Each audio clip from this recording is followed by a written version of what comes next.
Hi ಎಲ್ಲರಿಗೂ ನಮಸ್ತೆ. Durga wish ವ್ಲಾಗ್ಗೆ ನಿಮ್ಮೆಲ್ಲರಿಗೂ ಸ್ವಾಗತ. ನಾನಿವತ್ತೊಂದು ಲಂಚ್ ಬಾಕ್ಸ್ ರೆಸಿಪಿನ ಶೇರ್ ಮಾಡ್ತಾ ಇದ್ದೀನಿ. ಯಾವಾಗೂ ಚಿತ್ರಾನ್ನ ಪುಳಿಯೋಗರೆ ಇದೇ ತಿಂದು ಬೇಜಾರಾಗಿದ್ದರೆ ಈ ರೀತಿ ಒಂದು ಸಾರಿ ಟ್ರೈ ಮಾಡಿ. ತುಂಬ ಚೆನ್ನಾಗಿದೆ ಇದು ರೆಸಿಪಿ ತುಂಬ ಚೆನ್ನಾಗಿದೆ. ಈ ಥರ ರೆಸಿಪಿ ಟ್ರೈ ಮಾಡಿ. ಸೇಮ್ ಇದು ಎಗ್ ಬಿರಿಯಾನಿ ಥರನೇ ಆಗುತ್ತೆ ಇದು. ಇವಾಗ ಇದನ್ನು ಮಾಡೋದಕ್ಕೆ ಏನೆಲ್ಲ ತೊಗೊಂಡಿದ್ದೀನಿ ನೋಡಿ. ಹಸಿಮೆಣ್ಸಿನ್ಕಾಯಿ, ಈರುಳ್ಳಿ, ಕರಿಬೇವಿನ ಸೊಪ್ಪು, ಕೊತ್ತಂಬರಿ ಸೊಪ್ಪು, ಸ್ವಲ್ಪ ಸಾಸಿವೆ, ಜೀರಿಗೆ ಮತ್ತು ಕಡಲೆಬೇಳೆ ಮತ್ತು ಕಡಲೆಬೀಜ ತೊಗೊಂಡಿದ್ದೀನಿ. ಅದ್ರ ಜೊತೆಗೆ ಸ್ವಲ್ಪ ಎಳ್ಳು ತೊಗೊಂಡಿದ್ದೀನಿ.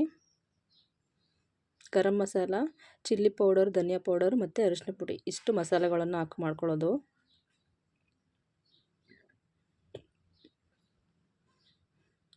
ಮತ್ತು ಸ್ವಲ್ಪ ತೆಂಗಿನಕಾಯಿ ತುರಿ ತೊಗೊಂಡಿದ್ದೀನಿ.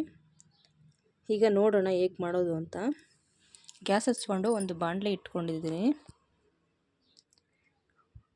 ಈಗ ಅದಕ್ಕೆ ಎಣ್ಣೆ ಹಾಕೋತಾ ಇದ್ದೀನಿ. ಎಣ್ಣೆ ಸ್ವಲ್ಪ ಜಾಸ್ತಿನೇ ಹಾಕೋಬೇಕು, ರೈಸ್ ಐಟಮ್ ಆಗಿರೋದ್ರಿಂದ. ಕಡಲೆಬೀಜ ಮತ್ತು ಕಡಲೆಬೇಳೆಯನ್ನು ಕೂಡ ಎಣ್ಣೆಯಲ್ಲಿ ಫ್ರೈ ಮಾಡ್ಕೋತಾ ಇದ್ದೀನಿ. ಈಗ ಅದ್ರ ಜೊತೆಗೇ ಸಾಸಿವೆ ಮತ್ತು ಜೀರಿಗೆಯನ್ನು ಕೂಡ ಎಣ್ಣೆಯಲ್ಲಿ ಚಿಟಪಟ ಸಿಡಿಯುತ್ತೆ. ಸಾಸಿವೆಯನ್ನು ಮತ್ತು ಜೀರಿಗೆ ಕೂಡ ಹಾಕ್ಕೊಂಡಿದ್ದೀನಿ. ಸ್ವಲ್ಪ ಕಡಲೆಬೀಜ ಎಲ್ಲ ಕ್ರಿಸ್ಪಿ ಆಗಲಿ, ಅಲ್ಲಿವರೆಗೂ ಎಣ್ಣೆಲಿ ಫ್ರೈ ಮಾಡೋಣ.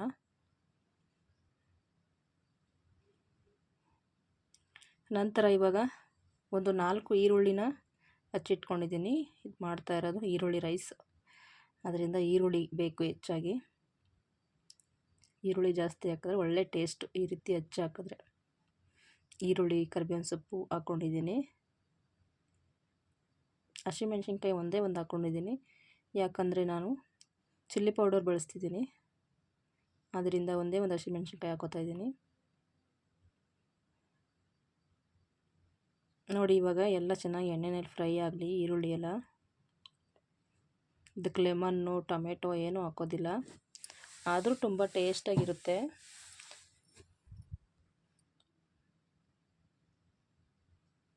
ಎಣ್ಣೆಯಲ್ಲಿ ಚೆನ್ನಾಗಿ ಈರುಳ್ಳಿನೆಲ್ಲ ಫ್ರೈ ಮಾಡ್ತಾಯಿದ್ದೀನಿ. ಸ್ವಲ್ಪ ಹಸಿ ಸ್ಮೆಲ್ ಹೋಗಿ ಚೆನ್ನಾಗಿ ಎಣ್ಣೆಯಲ್ಲಿ ಈರುಳ್ಳಿ ಬೆಂದು ಕ್ರಿಸ್ಪಿ ಆಗಬೇಕು.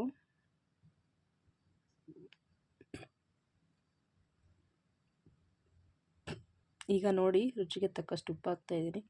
ಈರುಳ್ಳಿ ಬೇಯೋದಕ್ಕೆ ಸ್ವಲ್ಪ ಉಪ್ಪನ್ನು ಹಾಕ್ತಾಯಿದ್ದೀನಿ. ಉಪ್ಪು ಹಾಕಿದ್ರೆ ಈರುಳ್ಳಿ ಬೇಗ ಬೇಯುತ್ತೆ. ಅದ್ರ ಜೊತೆಗೆ ಒಂದು ಸ್ಪೂನು ಬಿಳಿ ಎಳ್ಳನ್ನು ಹಾಕ್ತಾಯಿದ್ದೀನಿ.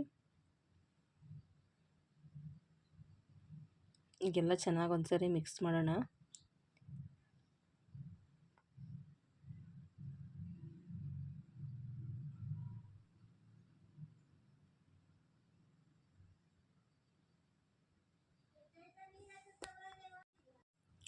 ನೋಡಿ, ಈರುಳ್ಳಿ ಎಲ್ಲ ಸ್ವಲ್ಪ ಚೆನ್ನಾಗಿ ಕ್ರಿಸ್ಪಿಯಾಗಿ ಬೆಂದಿದೆ.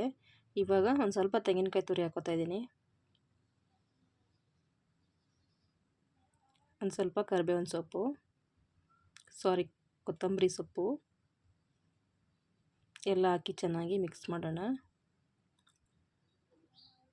ನಾನು ಫಸ್ಟೇ ಉದುದ್ರಾಗಿ ಅನ್ನ ಮಾಡಿ ಇಟ್ಕೊಂಡಿದ್ದೆ, ಆ ಅನ್ನನ ಇವಾಗ ಹಾಕೋತಾ ಇದ್ದೀನಿ.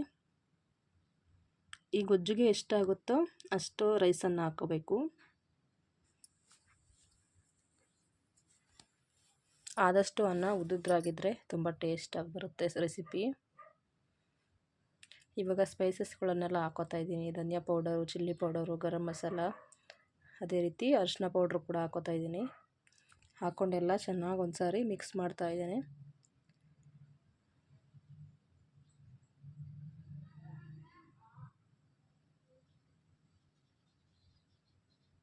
ಚೆನ್ನಾಗೆಲ್ಲ ಈರುಳ್ಳಿ ಜೊತೆ, ಗೊಜ್ಜು ಜೊತೆಯಲ್ಲೆಲ್ಲ, ಚಿಲ್ಲಿ ಪೌಡ್ರ್ ಜೊತೆ ಎಲ್ಲ ಚೆನ್ನಾಗಿ ಮಿಕ್ಸ್ ಮಾಡಾದ್ಮೇಲೆ ಈ ರೀತಿ ಆಗುತ್ತೆ ನೋಡಿ ಇದು ರೆಸಿಪಿ. ಯಾರಿಗೆಲ್ಲ ಈ ರೆಸಿಪಿ ಇಷ್ಟ ಆಯಿತು ಪ್ಲೀಸ್ ಲೈಕ್ ಮಾಡಿ, ಶೇರ್ ಮಾಡಿ. ತುಂಬ ಟೇಸ್ಟಾಗಿ ಬರುತ್ತೆ ಈ ರೆಸಿಪಿ. ಒಂದು ಸಾರಿ ಟ್ರೈ ಮಾಡಿ ಮನೆಯಲ್ಲಿ. ಹೇಗಾಗಿತ್ತು ಅಂತ ನನಗೆ ಕಮೆಂಟ್ ಮೂಲಕ ಕಮೆಂಟ್ ಮಾಡಿ.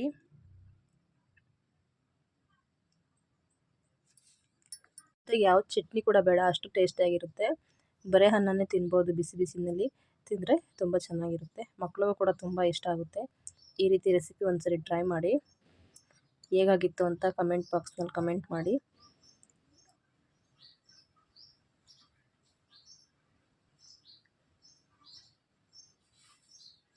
ಥ್ಯಾಂಕ್ ಯು ಫ್ರೆಂಡ್ಸ್ ಈ ವಿಡಿಯೋ ನೋಡಿದ್ದಕ್ಕೆ ಬಾಯ್ ಟೇಕ್ ಕೇರ್.